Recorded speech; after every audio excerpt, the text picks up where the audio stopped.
Welcome to My Turn Podcast, a gaming podcast hosted by extra competitive siblings. My name's Jem, and I'm joined today by my honorary sibling, Tim. Hello, Jem. Thanks for having me back. Lovely to see your face again. It's been so long. Yes, we saw each other last night, which you will We hear a did. lot about. And we are still in lockdown here in the UK. So we saw each other virtually for now. Yes, thanks for coming back on the pod, Tim. It's actually my usual co host, Ariam's birthday today. Oh, well, he's off the hook for not wanting to be working. I'm sure he's got some birthday antics afoot. Yeah, he keeps uploading videos of him just singing beer, beer, beer, beer, beer, beer, beer, beer, beer. Right. I love beer. So I think that's what he's doing today. So it's Uh, probably all for the best that he's not on here tonight then.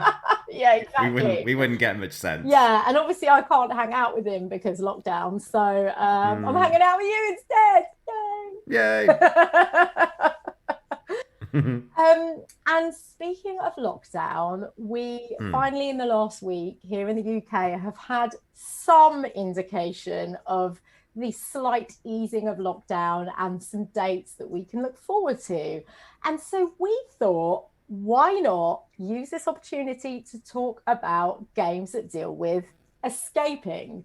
So today we're going to be discussing escape room games you can do from home. And we're going to be talking about desktop escape room games and also things that you can play online. So that brings us nicely to what the heck did we do last night, Tim? mm. How many times have you asked me that question? Over the, Well, oh God, 20 years we've known each other. I've asked you that what quite a few did times. what did we do last night? Well, this one was legit. We paid money for it, so Oh, it was wow. legit.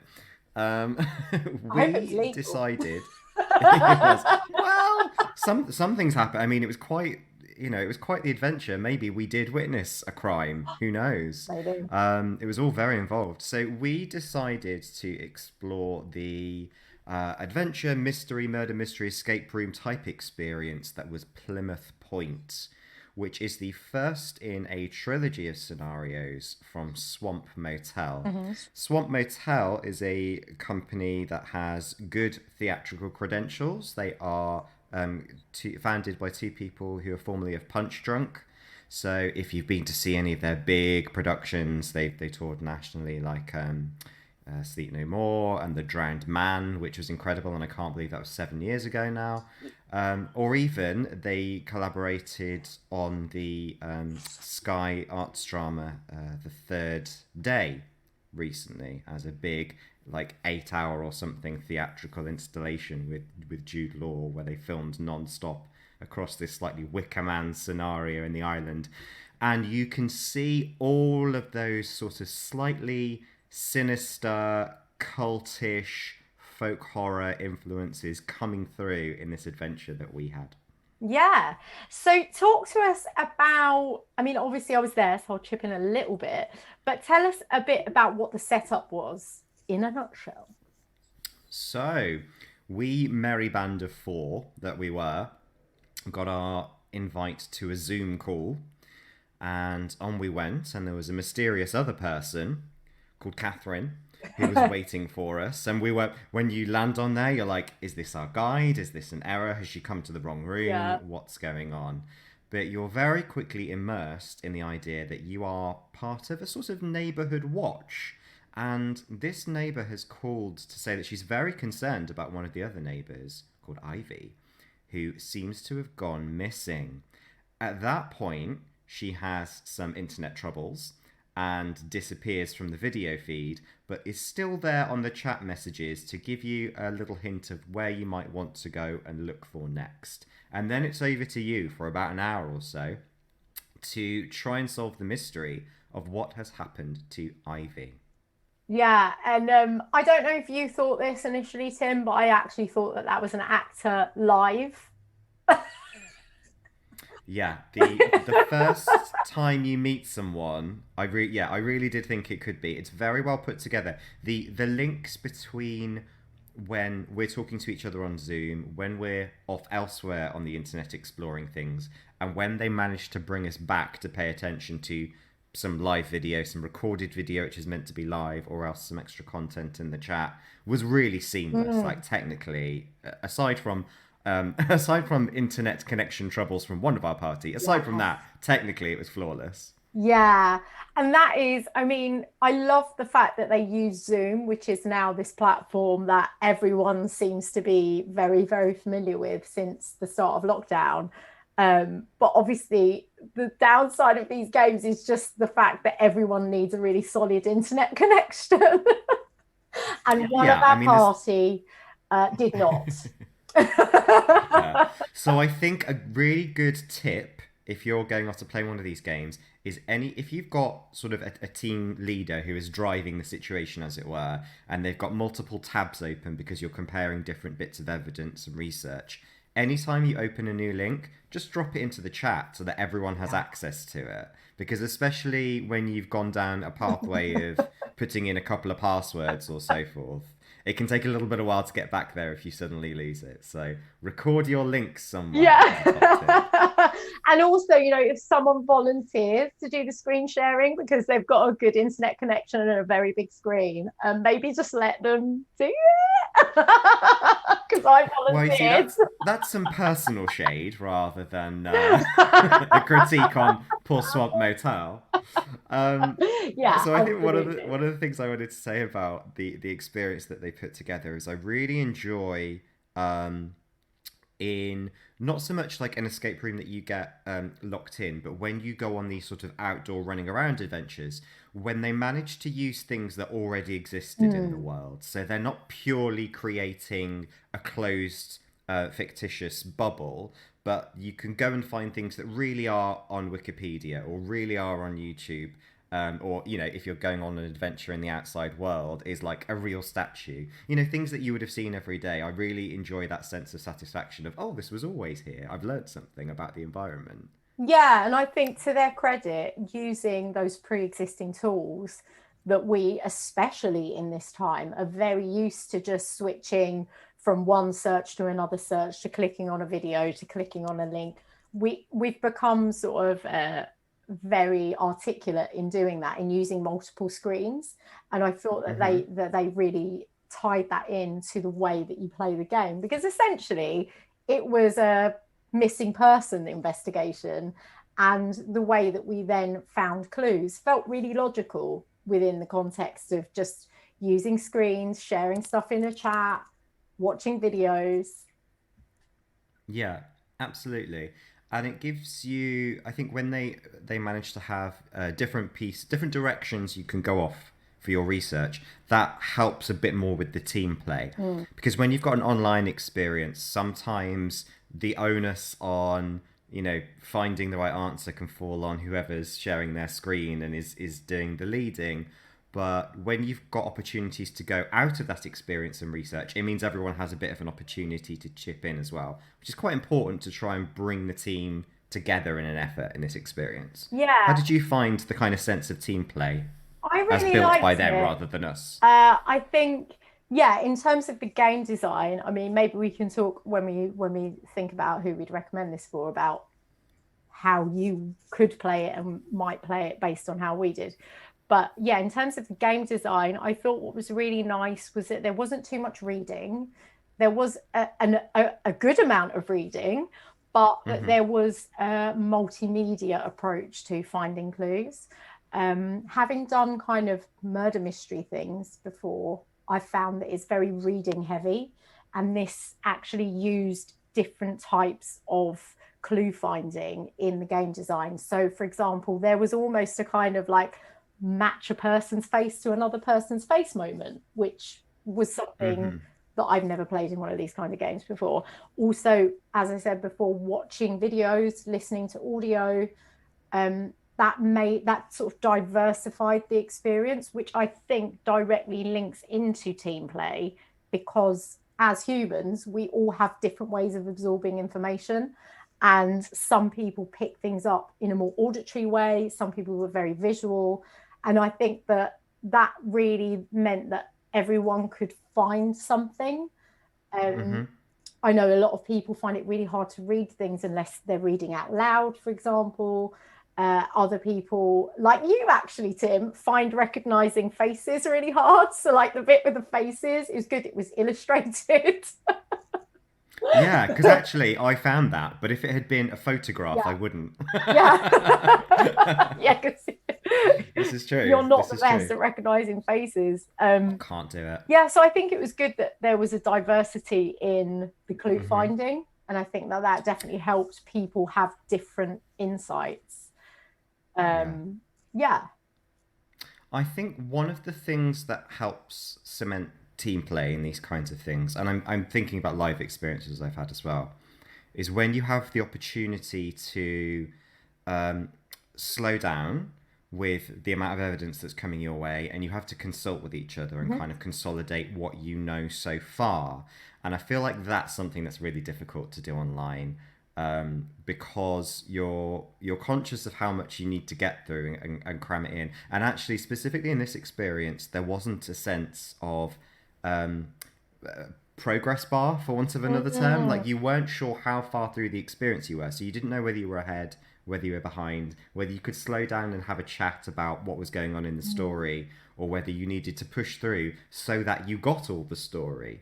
And I think that's a really tough tension for online. Mm-hmm. And that would be the one thing that I think could enhance team play a little bit more, is if there's a forced stop like halfway through Yeah, where you have to kind of go, right, what do you think is going on? Let's all chat about where we've got to so far. I would, if people kind of have the guts to do that when they're playing this game, to stop for 5 minutes and chat, I would recommend that. But I know the urge to keep going and keep going faster is almost overbearing, especially if you're competitive.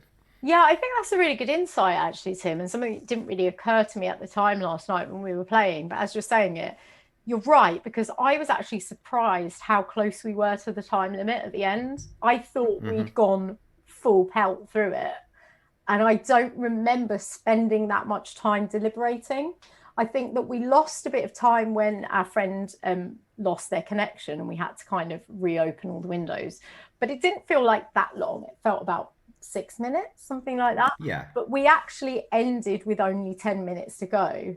And this was given to us as an experience that should take an hour, where we were given up to 90 minutes for it. So Yeah. I was a bit like, whoa, we actually were closer to the time than I thought we were. Um, which then means that we couldn't have slowed down much more than we did. So No, that was exactly. interesting retrospectively. Yeah, and I think that partly occurred to me because I recently played another online escape room game, which maybe I'll talk a little bit more afterwards, but Yeah, it's relevant to say it now, yeah, is that they did have a sense of progress because they very clearly said there are four sections in this. Like there are, there are sort of four key passwords you need to get to the end game. mm, So you had a general sense of, well, every 15 minutes we should have moved on to the next, yeah. theme, the next bit. So you knew whether you were kind of in trouble and had to speed up a bit, or whether you got to a point where you could kind of chill out and have a look at some of the funnier content in it, and that Yeah, helped. because we didn't really get to enjoy the things that they've made. And Yes. they hadn't made lots, but in terms of like little web content and videos and things, there wasn't, you didn't really feel like you could watch things twice or really Hmm. enjoy the design of something they'd done on a web page or the history of Yeah. something they'd written up. Um, yeah, so that is definitely a good point to bring up. In terms of the game design, do you feel like there's anything in it that would have left certain players behind? I mean, I actually don't think that it was that hard in terms of puzzle Mm. solving. It was poke around amongst these resources and find the right answer, but it was more like a treasure hunt kind of vibe in terms of how difficult is it. Like as long as you keep going, you will get there eventually. It's written down somewhere. Yeah. There wasn't anything that I really remember in terms of things like code breaking or any particular kind of riddles. It Yeah. was all just find the answer. It's quite straightforward. So I actually think that's really accessible, and I get the vibe that that's what they were going for. Like, I don't think they were trying to make it a really difficult escape room puzzle. I think they wanted to make sure they could concentrate on narrative and people could get through it, and I think they achieved that. Yeah, yeah, definitely. I think it was accessible enough that if you've never done one of these, you could definitely have a go at this and not feel out of your depth or overwhelmed at any point. Hmm. It all, yeah, as you say, it all felt very solvable. I think that the biggest challenge was just attention for me. It was like missing things because you've skimmed over it too quickly rather than having Right. to decode, as you say, or really problem solve. Yeah. I think that's where it would come in handy to have almost like a sidebar of history of stuff we've gone through. So you collect evidence along the way. And actually, this is kind of what happened with my other one, is Mm. that you have an evidence file that collects everything. So you can go back to something if you think you've missed it or you want to have another look. But when you're going on more of a linear adventure, yeah, it's all about that. How fast do I need to go thing for Yeah, you? absolutely. But yeah, And you we know, there being are. nerdy, like we all had either a note thing up on our desktops, or I had like a hard copy notebook, was writing things the whole way through. But yeah, because it was so linear, you probably didn't even really need to do that. You could just copy and paste stuff from different web pages. Yeah, yeah, exactly. The only real need to record stuff, I think, was to tie all the narrative threads together and make sure that you followed that. Because I think depending on, again, depending on sort of how you absorb information, you could potentially get to the end of this and not necessarily realize what's happened. Like Yeah, they don't. It's actually interesting that the hardest part of this isn't the puzzle solving or the games; it's the narrative. yeah, I think that's the hardest thing to really absorb. That's the challenge. yeah. And that brings it nicely onto, I guess, what I found was more in the kind of camp of negative of this was Hmm. that I found that the narrative conclusion was not that satisfying um, without spoilers.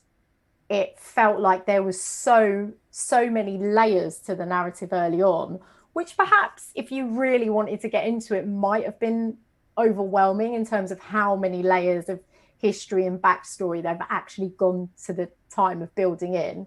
That didn't bother me, but what then did bother me was like the payoff of that specific build up, Hmm. because it was very layered and it was sort of rooted in history, and that's not a spoiler, but as a very as I've said many times on this podcast, like I bloody love narrative. So if you're gonna tease me with something, I want a good payoff. I wonder to what extent it was always planned as a trilogy, or whether whether that ending was just the end of a story they planned, or whether there's quite a lot of setup in this episode, and I wonder whether it was always planned as a trilogy, and maybe that's why they wanted to leave it with a sort of slightly cliffhanger feel. But maybe we will find out Yeah, in a future episode. yeah, because we're definitely going to play more of them. So who would you recommend this to, Tim? I think this is a really good option for people who are not so experienced with puzzle type adventures like escape rooms. I think if you're a hardcore escape room person and you arrive at this, you might be disappointed by the lack of challenge if that's Mm, your expectation. But I think if you have enjoyed kind of more immersive theatre, interactive theatre, those kinds of punch drunk things, if you're aware of them, or if you just kind of want to dip your toes into what an escape room vibe might kind of be like, then it's a good option for you.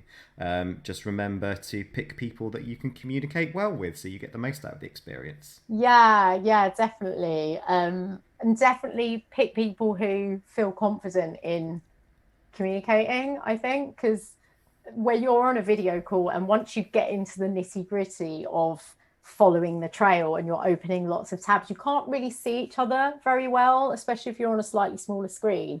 Like you can kind of see your little videos, but I think the one challenge as well would be that you need people who are either vocal or willing to pop stuff in the chat. Otherwise, those people might enjoy themselves, but not put themselves forward as much as part of the process.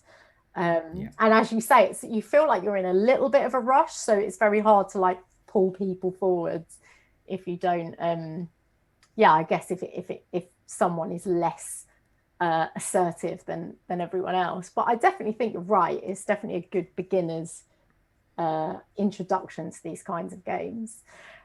I can't remember, was there an age rating attached to this, or would this be something you could play with young people, like not small children, because there was some kind of horror undertone? Yeah, there are horror elements, but I don't recall anything being graphic. I don't remember that there wasn't any language issues. There wasn't any nudity. There were suggestions of violence, and there was historic violence, but you don't see anything kind of particularly untoward. Yeah, because I feel like if you've got a or a young teen who's kind of interested in this sort of stuff, this might actually be a nice intergenerational game. But yeah, double check if there are any age ratings on it. I don't recall there being any. But yeah, I No. feel like this is something that could definitely unite a family who like game playing Yeah. quite well. Yeah, so I think that brings us to the end of the chat on this. Have you got anything else to add?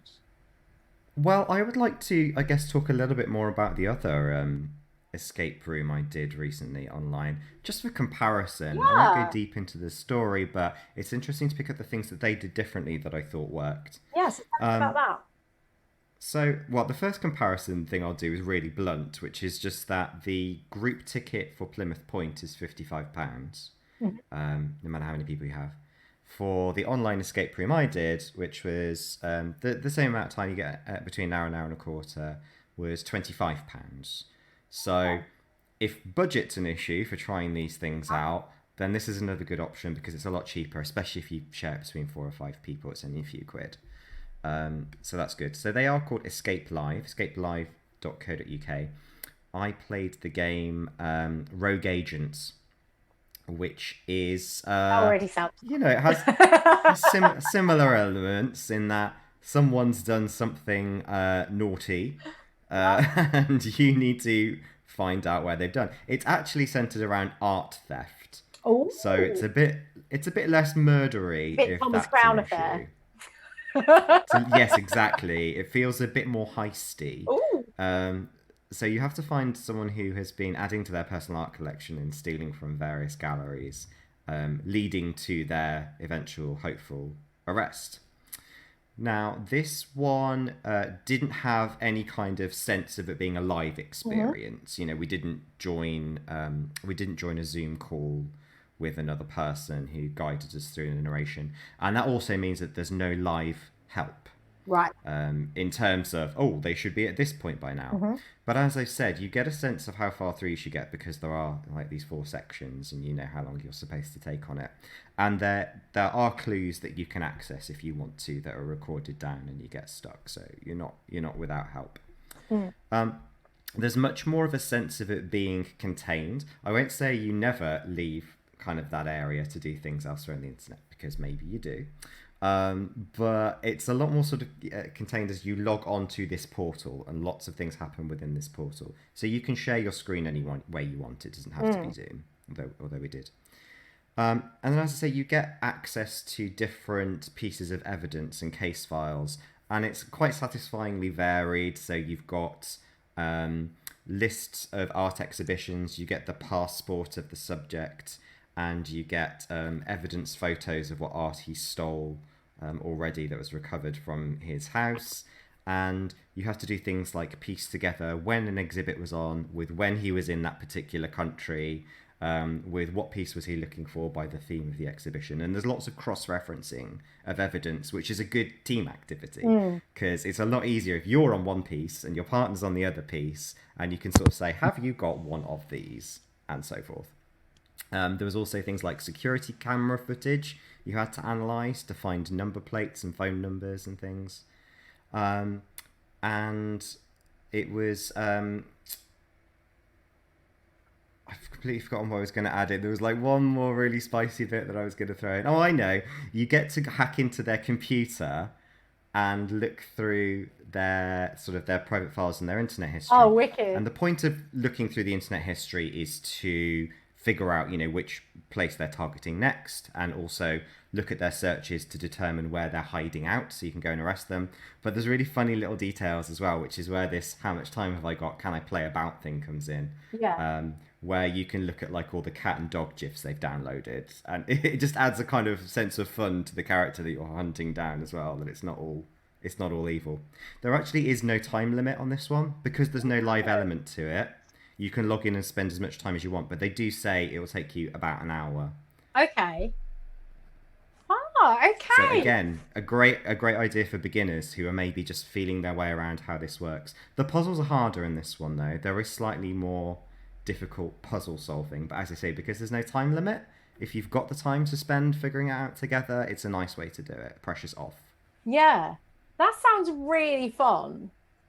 Um, Yeah, it is. it sounds a bit more like some of the live things that I've done in that the way it's kind of broken up and Yeah, it reminded me quite a bit of something like going to a puzzled pint. Mhm. When you go to a pub and they say there's four clues and you have to tie them all together. You have to get the keyword at the end of each one, tie them all together to succeed.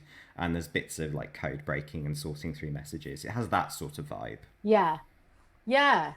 That sounds really good. So you'd recommend this again for more beginner level um puzzlers? Um, but did you, as someone who's more experienced in these things, find the level of challenge satisfying enough? I did, yeah. There were a couple of moments where I was completely stumped, and it's Oh, good. I find with these, I get stumped if there's something that's completely out in the open, staring you in the face, Hmm. but you looked at it and then just moved on, and you think, "Oh, I've done that," but you haven't. You haven't interacted with it fully. So there were a couple of moments where I had to backtrack and go, "Oh, actually, we didn't use this piece that we ignored," and Mm. that's where you can, because there are probably about 30 or 40 different kind of screens you can look at to sift through all this evidence. So you can forget about something that you locked away, but nothing was so taxing that I had to get a calculator out, or it was satisfying enough. When you completed it, you felt a sense of Yeah. achievement for sure. Yeah, and that's the main thing about these is that kind of team solving of things is such a satisfying experience. I love it. And Yeah. so in terms of the games, how would you rate them? Or as a number for both of the Hmm. experiences. Yeah. Oh, do you know, I'm for Plymouth Points. I think largely bolstered by the atmosphere they created and how professional it felt and how they reached out into the existing world. I would give it an 8. Same. I would And also give it an 8. oh, good. Yeah. And for Escape Live, I think it's accessible in lots of ways in terms of its usability and its costs, and it has no time limit. And I think for people who are looking for that sort of experience without any extra wildness, it's really good. But will that one be the one I remember of the two? No. So I'm going to give it a 7. Okay. All right. That's interesting. I'm glad we arrived at the same rating for Plymouth Point, though. I think, like, for all the little niggles I had with it, I think, yeah, as you say, it's like really well put together, very professional, and so accessible. So, yeah, definitely recommend. I'm going to just take a quick break to figure out what's going on with my headphones. So, bear with me because my headphones have just suddenly stopped working. Technical difficulties. Technical difficulties. Evil robots fuck you in the ear. Technical difficulties. All right, we are back. So I think this brings us nicely away from the realm of online escape room and mystery gaming into play it on your table escape room games. I'm gonna have to move a few like wine bottles and chocolate boxes off the table, but I can play table, yeah. Just gotta clear it. Well, quite. The games we're going to talk about have a lot of bits, little bits and pieces that you need to get out of a box, lay out on a table, and they present you with scenarios, and you need to escape the fictional scenario. So the games that I'm going to focus on are the Exit series of games by Kosmos. There are loads of them, too many for me to bother to count. There are just loads and loads of them, and they all take place in different settings. So you've got haunted houses, you've got ships, you've got roller coasters, you've got science labs, you've got House of Riddles, you've got kind of pirate ship kind of ones. There are so many settings for these games, but they all come in a small kind of A5 sized box, and everything you need to play the game is inside the box. So I've played 3 of these. Tim, you've played 1? I've played 1. I played The Secret Lab, but I have to say, having learned that there is one called The Haunted Roller Coaster, yeah, I am definitely intrigued. Not a haunted theme park, not like the full Scooby-Doo experience, not a haunted house, specifically a roller coaster, which makes me wonder, like, how scary does it have? Because these are over in 2 minutes, a roller coaster. Yeah. Like, you know, how efficient does that ghost have to be? Yeah, definitely. I'm wondering if that taps into those kind of like 80s horror films that are always set in a theme park or like in a fun fair. You know, those sort of like 80s teen films where something goes wrong in a fun fair. I'm guessing it draws out that experience, but maybe you're right. Maybe it all takes place in a really long, drawn out 2 minutes. It might do. I mean, that was my point. Like, I can understand if it's a theme park, but just a roller coaster is testing my imagination, so now I want to play it. Maybe it's Dungeons and Dragons. Maybe they go into another realm via the roller coaster. Of course, because technically we could view the entirety of the 80s cartoon Dungeons and Dragons as being set on a roller coaster, because technically we never saw that end. You're right. You are right. No spoilers for the 80s Dungeons and Dragons cartoon. The unicorn was my favourite. Uni. So we'll chat about the Secret Lab, and we'll also talk about the Hidden Cabin. The Forgotten Island is another one I did. And the Abandoned Cabin, the Forbidden Castle and the Forgotten Island. These are the ones that I've done. And it's worth saying before we get into them that these are all rated out of 5 in terms of difficulty. So all the boxes on the outside of the box will give you like a little system so you can gauge whether this is going to be hard or not. And when we talk about the games, we'll talk about the relationship between the rating and what our experience was as well. But yeah, so the games are self-contained, as we've said, and they also have everything you need in the game. However, these are single-use games, which I think we'll talk about a bit more as we get into it. So they're very sort of flimsy, lightweight paper and cards, bits and bobs that you'll get out. And to go with the game and to start you off, there's a booklet which contextualizes where you are and then starts you on your journey of escaping this situation. So the first one I played was the cabin one, and that was a really sort of easy to relate with horror scenario of you rock up and your car breaks down and you're in the middle of the woods and you see a cabin, so you think, oh, I'll just go and get some help, and you go into the cabin and boom, the door locks behind you. How are you going to get out? There's a code on the door, you can't get out. And so then you basically open this little booklet and go from there in terms of deciphering a bunch of clues, and each clue then reveals more cards, and so you get little decks of cards in there, and every time you turn over a letter card, that letter card gives you more clues or more parts of a puzzle. And so it gets quite complex. Like some of the puzzles are multi-layered and you need to do things in a certain order in order to unlock all of the clues in order to be able to solve those puzzles. But in its essence, it's taking you through a very loose narrative with a trail of breadcrumbs that lead you to your eventual escape. And with these games, there is a suggested time limit, but of course, you're at home, you can take breaks, you can leave it on the table and continue it the next day. I did that with one of them. So you do feel that kind of sense of you're more in control of how involved in the time pressure you're going to get. Yeah, absolutely. My experience just in terms of like the time and the pressure, I played my game with two of the friends who I had over for a game night anyway. We were playing other games, we were having beverages, and by the time we got to that one, we sort of started with, should we finish this in an hour? But it took us probably about half an hour to figure out what it was, like what to do before we even got onto the challenges, and we were like, oh, okay. By that point, we'd already consumed a drink and had to pour another one.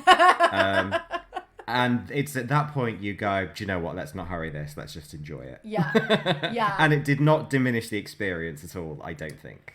Yeah, and I think these games suggest the amount of people that it will be fun to play with. So they suggest a minimum of 2. I will confess I played 2 almost entirely on my own and still had loads of fun. So I don't think if you are on your own, like especially at this time, I don't think they're something you definitely need another person for. But, you know, as with all of these things, it can be improved by collaborative gameplay and also the atmosphere that you and your friends or family are going to have going through this journey. I think it's a very real suggestion to say to people that are on their own, you may want to play a game which fantasizes about escaping a single room. We talked about escapism a lot over the last year. This is taking it to its most literal point.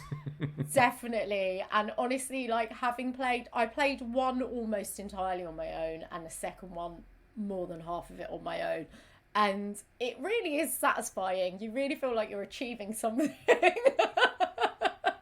Light at the end of the tunnel, get me out of lockdown.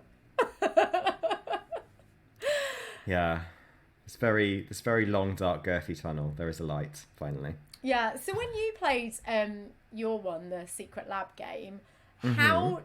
I mean, you talked about figuring out how to start the game, and I also found that first sort of 20 minutes reading the instructional pamphlet quite confusing. I had to read it a couple of times, and then start the game, and then go back to it to really understand how the line of investigation would progress through the game. Was that your experience as well, or how did... Yeah, absolutely. I mean, both I and the people I was playing with are very rules-based people. Yeah. You know, we will get a game and read the booklet cover to cover before we start. We're not like, let's figure out as we go along, we'll make up rules if we don't get it. And so that's what we were attempting with this one. Little bit did we know that the game pretty much goes, here's an image of lots of things. Yeah. That's your starter. And you're like, but so do I do one first? What do the things relate to? And, you know, there's a real kind of sense. I think part of it might be not wanting to get it wrong.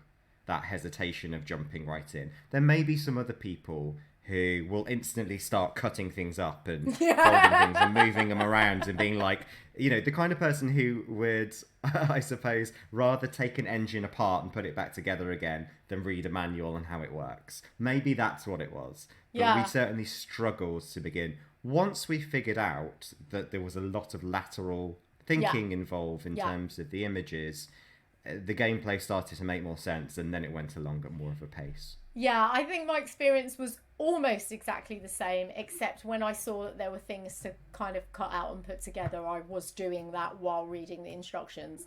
It was more than like popping cardboard pieces out of a frame, which you know you can't mess up. You know that needs to be popped out of the frame. The frame is just to hold it in place. So yeah, I was definitely creating things while reading the instructions. But as you say, it doesn't feel like an instinctive instruction booklet. It feels like there's a lot of regulations to the way you're going to play the game. But then when you play the game, it's very lateral. It's really weird. So that would be like one slight negative for me, is that the instruction manual makes it seem like it's going to be hard work to understand what you need to do, when actually all you need to do is open the first page of the story booklet and then boom, your clues are there. So once I'd played one of these games, the next two I didn't need the instruction booklet because they work in the same way. And so that was like liberating, and I could just get on with the game. So I think, with these games, you don't have that kind of fumbling at the beginning of every single one. Once you've played one, you're good to go, because they all have the same framework. But I loved the way that the clues progressed from one to the other once I knew that that's what was happening. I liked how many different ways they thought of to link one card to another, or one page in a book to a clue, to a card, back to another clue. I thought it was really cool. Yeah, it felt like the design of it probably used a lot of Venn diagrams. Yeah. It's an unusual kind of, as you said in the beginning, to have something that's like a board game that's disposable. Like, what was your kind of feelings and experiences around that? It didn't sink in until I finished the game. And then, so just to be completely clear, you get basically 2 packs of small, kind of smallish cards, which are clues, and there's 2 types of cards that you get in the game. Anyway, so 2 small little packets of cards. Every game I've played has something that you pop out of a cardboard frame and kind of put together or use in some other way. You have 2 booklets, and then occasionally there'll be like little cardboard counters or little other items that you need to use. And once you've used it, all of this is redundant. And that didn't sink in until I finished the game and was like, oh, this just goes in the recycling bin, I guess. I had to look up whether I could in fact recycle it, because some of it was a bit glossy and I wasn't sure if it had plastic content. Their website suggested it was recyclable, but I was a bit like, oh, I'm not actually sure, because the cards I think were slightly glossy. And then there's also little plastic things that you need to pop off of, like there's often a dial in the game and that has a plastic center. So if you're going to recycle that, you need to make sure you pop out any plastic bits. The same with the booklets, they had staples, metal staples, so I had to like take the staples out. Now I know that not everyone is going to do that, and I know a lot of people will just put this in the bin. So in that sense, it made me feel very weird playing a disposable game.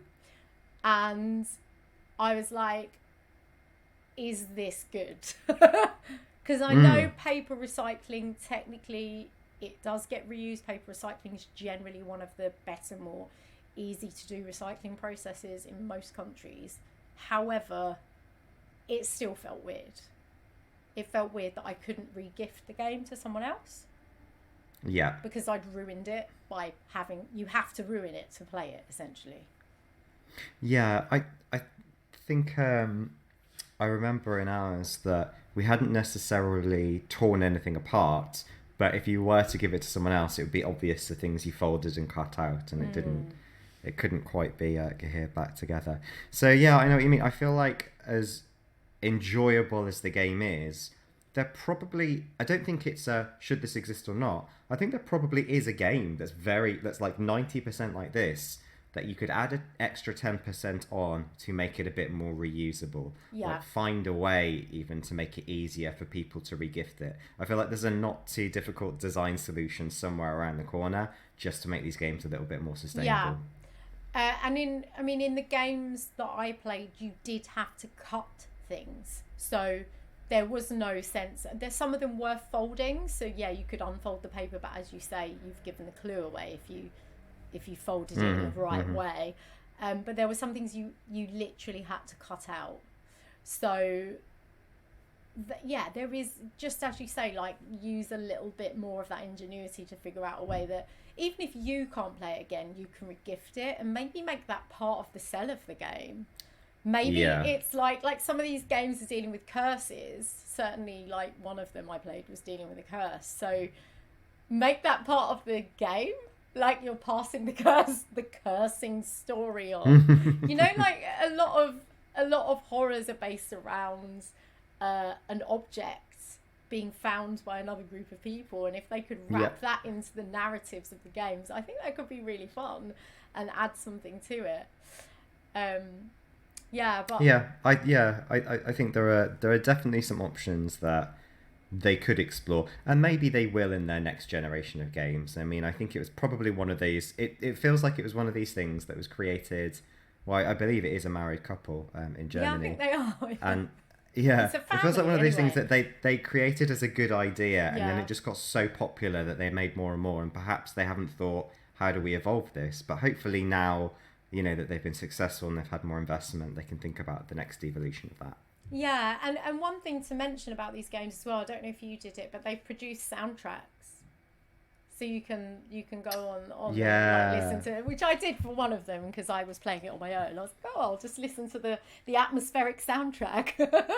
So I think if you've got that level of additional kind of digital supplementation of the game, perhaps there's the things that are disposable about the game could be solved with another sort of digital medium.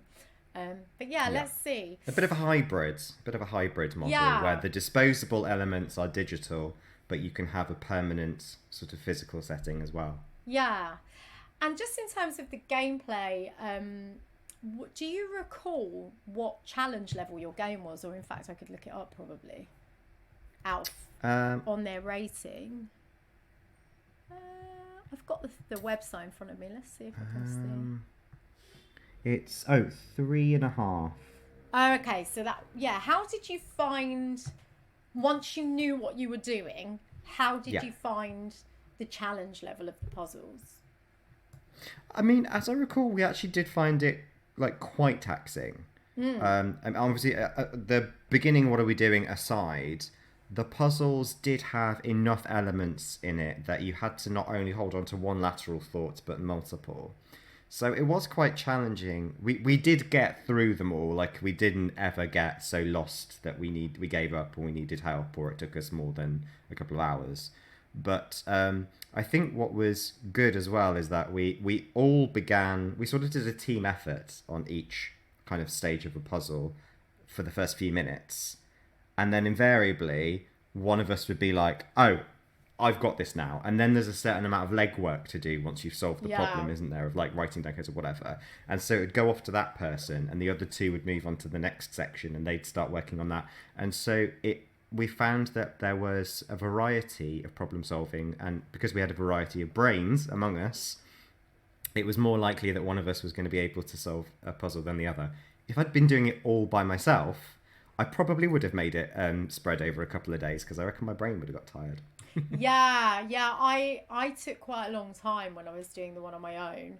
So I did one that was a 2.5 out of 5, a 3 and a 4, and I did the 4 on my own.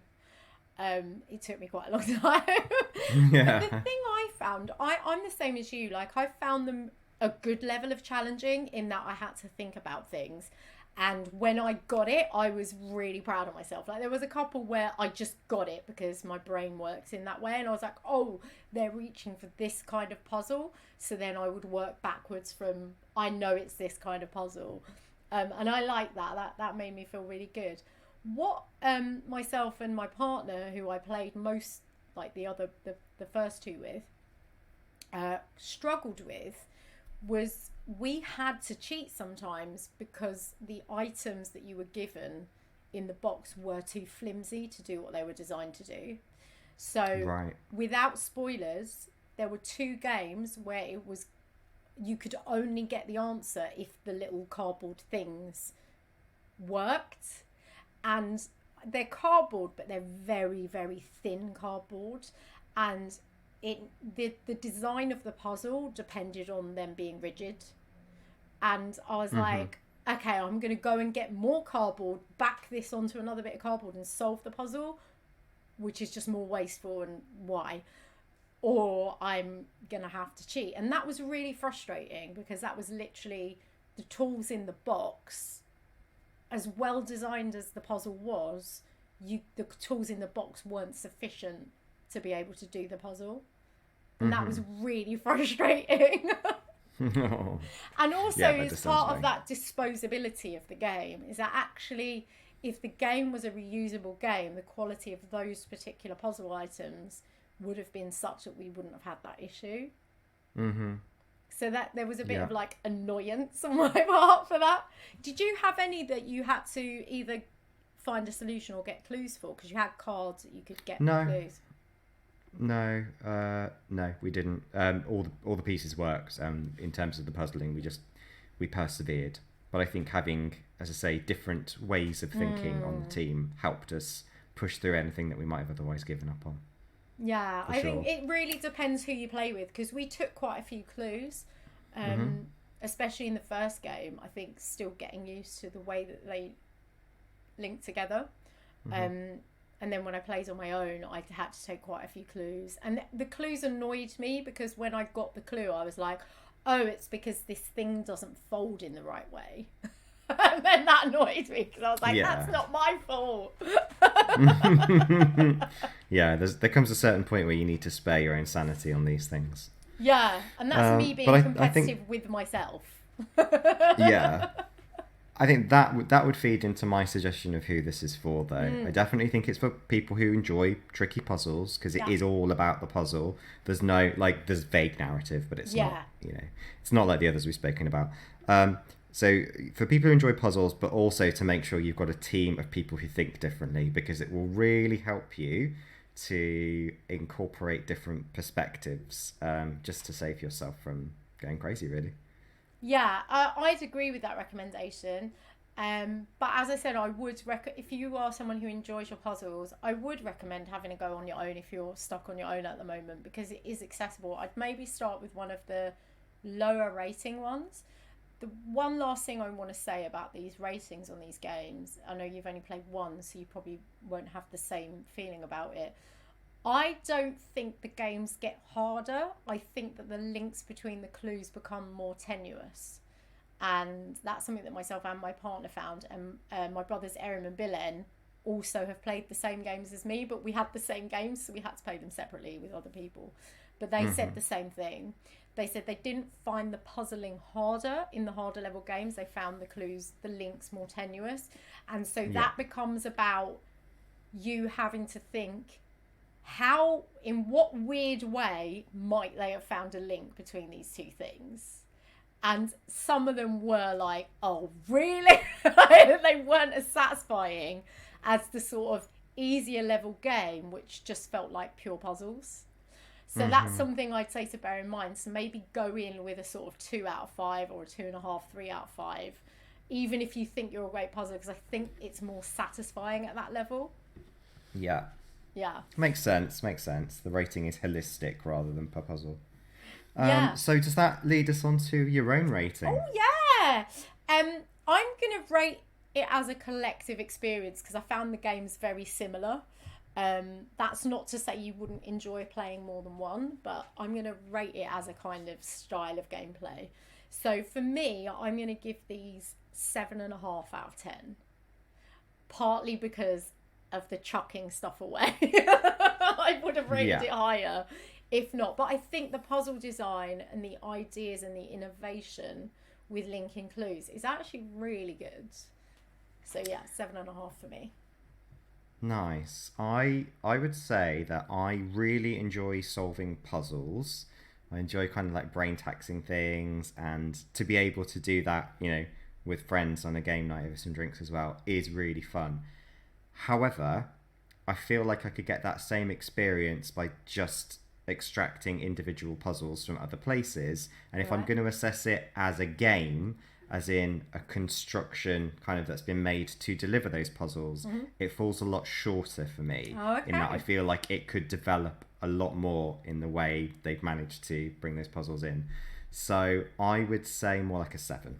Okay, well, not that much shorter. You were setting me up for a 6. I was like, ooh, it's gonna be No, long. I think I'm harsh enough for a 6, but I do, yeah, as I say, I do think there's a void between the experience of puzzle solving and actually what they've constructed as a game. Yeah.